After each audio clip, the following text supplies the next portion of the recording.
Assalamualaikum warahmatullahi wabarakatuh. Hello guys, welcome back with me, Bagus or Mr. Good. And today we're going to learn about short story.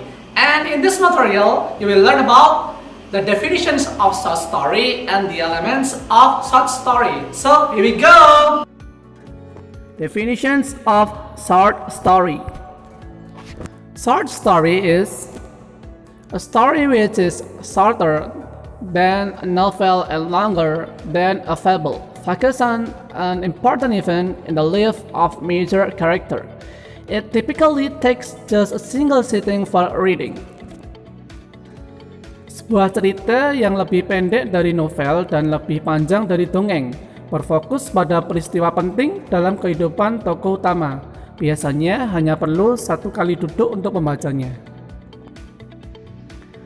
Elements of short story, presented by Bagus Mr. Good. Elements of short story: karakter tokoh, setting latar, plot alur, conflicts konflik, characterizations penggambaran watak, theme tema, point of view sudut pandang. Number 1. Character. A person, animal, being, creature, or things in a story. Nomor 1 adalah karakter, yaitu orang, hewan, makhluk atau benda dalam sebuah cerita. There are two types of characters in a short story. Ada dua jenis tipe tokoh atau karakter dalam sebuah cerita pendek. First, major characters, the most important characters in the story. There is protagonist or main character and antagonist. The character or group of characters cause the conflict for protagonist. Karakter utama, yaitu karakter yang paling penting dalam sebuah cerita. Ada protagonis sebagai tokoh utama dan juga protagonis sebagai tokoh atau kelompok dari tokoh-tokoh yang menyebabkan konflik untuk protagonis atau tokoh utama. Next, minor characters, not as important as the major characters, but still play a large part in the story. There are four types of minor characters. First, static. Characters who are static do not change throughout the story. Number 2, there is dynamic. Characters change throughout the story. They may learn a lesson or become bad. Number 3, flat. Character has one or two main traits, usually all positive or negative. And then the last one is round. The opposite of the flat character. These characters have many different traits, good and bad. Karakter kecil tidak sepenting karakter utama, tetapi masih memainkan peranan yang besar dalam sebuah cerita. Pertama ada statis, atau karakter yang dia tidak berubah sepanjang cerita. Yang kedua ada dinamis, yaitu karakter yang dia berubah sepanjang cerita, bisa menjadi baik, bisa menjadi buruk. Yang ketiga ada flat, yaitu karakter yang dia mempunyai satu atau dua karakter utama, biasanya baik semua atau buruk semua. Yang terakhir ada round, yaitu kebalikan dari flat, yang dia memiliki banyak karakter yang berbeda, baik dan buruk. Number 2, setting, the time and place, when and where of the story. The setting may include the environment of the story, which can be made up of the physical location, climate, weather, or social and cultural surroundings. Yang kedua ada latar, waktu dan tempat, kapan dan di mana cerita itu terjadi. Latar juga termasuk lingkungan dalam cerita tersebut yang dibuat atau diciptakan dari lokasi fisik, kemudian iklim, cuaca, dan juga sosial budaya di sekitarnya. There are two kinds of setting. First, backdrop setting. The story is timeless and can happen at any point in the story or anywhere. Setting latar belakang. yaitu cerita tidak memiliki batasan waktu dan dapat terjadi kapanpun dalam sejarah atau dimanapun.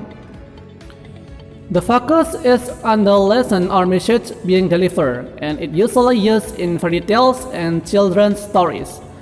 Fokusnya yaitu pada pelajaran atau pesan yang akan disampaikan dan biasanya digunakan dalam dongeng ataupun kisah anak-anak. Integral setting, the time and place are important in the story. Setting integral, waktu dan tempat penting dalam cerita. For example, the story dealing with the historical setting will have a direct impact on the plot.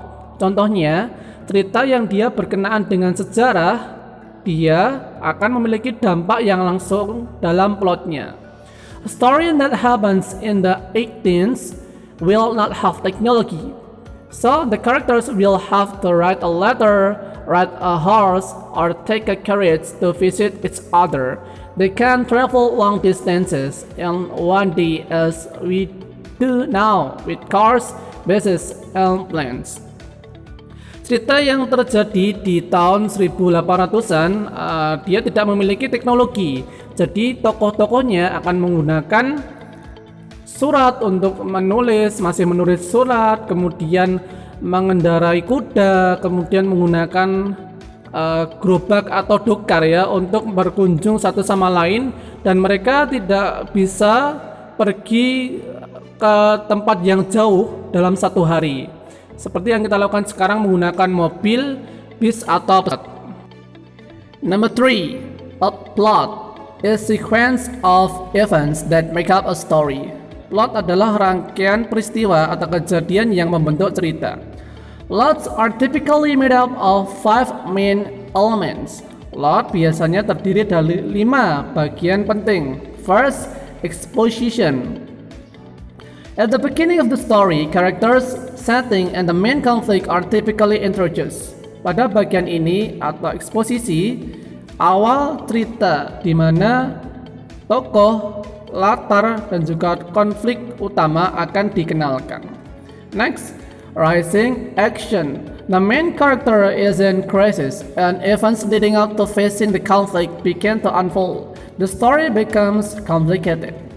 Bagian yang kedua adalah rising action, atau di mana peristiwa tokoh utama mengalami krisis atau gangguan di situ dan mulai menghadapi konflik. Konflik mulai meningkat ketika di bagian ini cerita menjadi complicated atau rumit. Next, climax. At the peak of the story, a major event occurs in which the main character faces a major enemy. Fear, challenge, or other source of conflict. The mass action, drama, change, and excitement occurs here.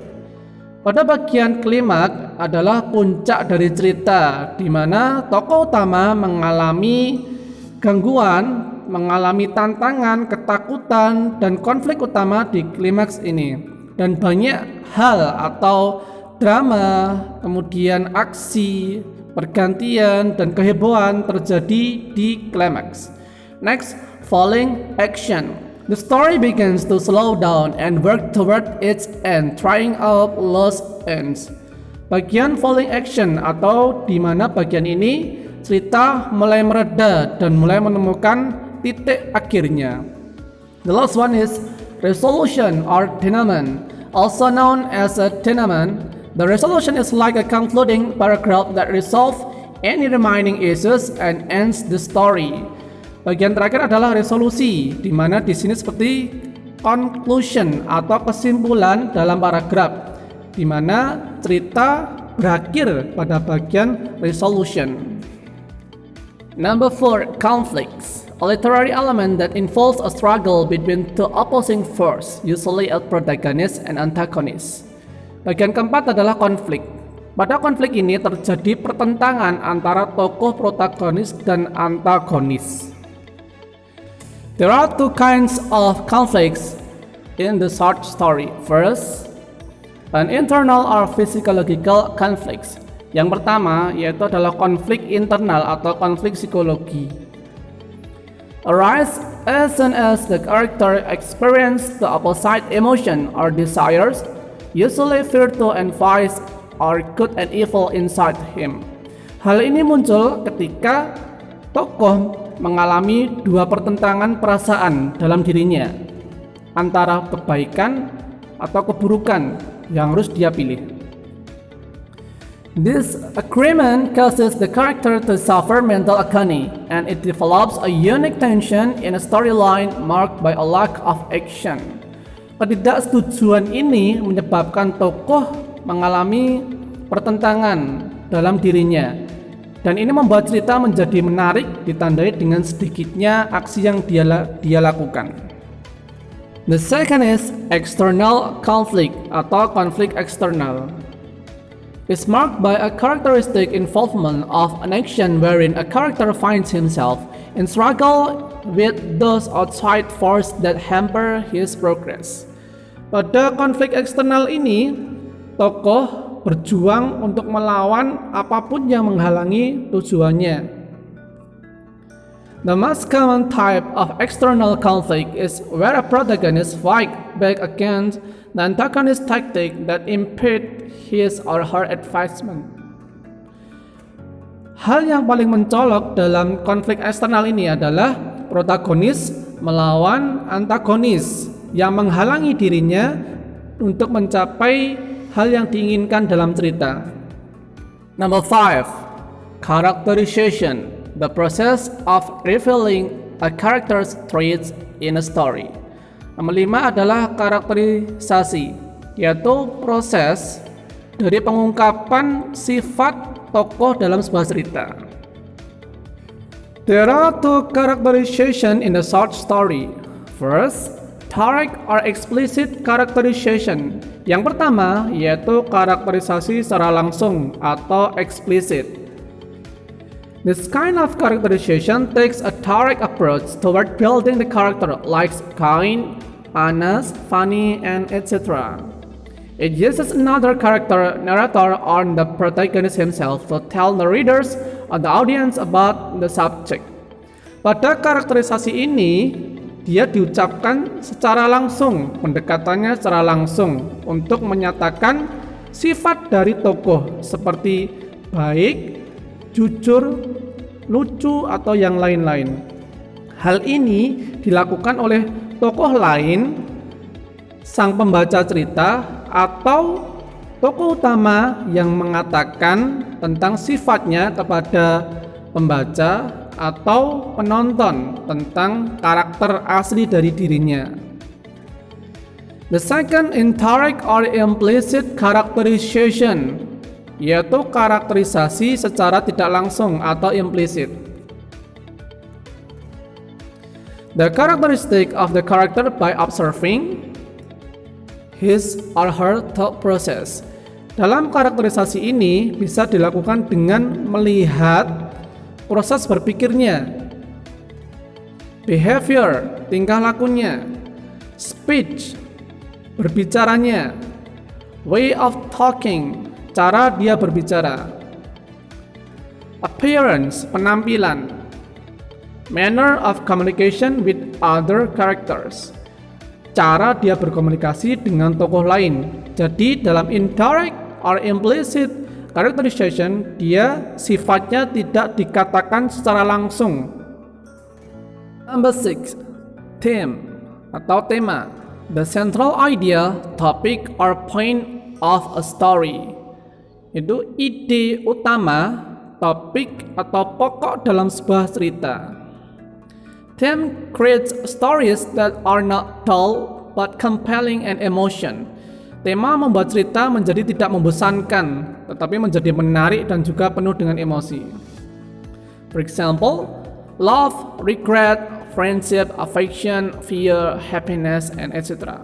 Contohnya yaitu tema tentang cinta, penyesalan, persahabatan, kasih sayang, takut, atau kebahagiaan, dan yang lain-lain.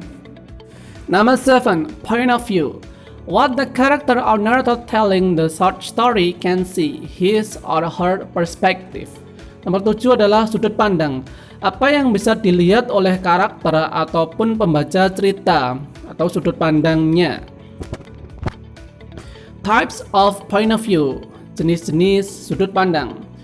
First person meaning that we are seeing events through the eyes of the character telling the story using pronoun I, me, we, our. Yang pertama adalah sudut pandang orang pertama. Maksudnya adalah kita bisa melihat melalui tokoh.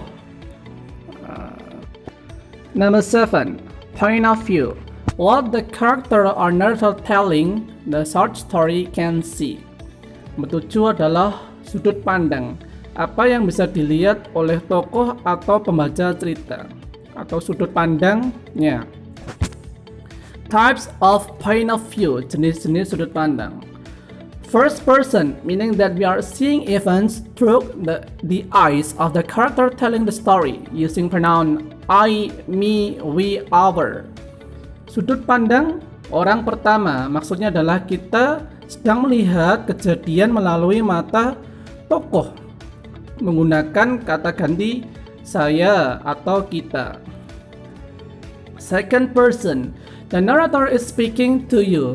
This is very common in fiction unless the narrator is trying to talk the reader personally.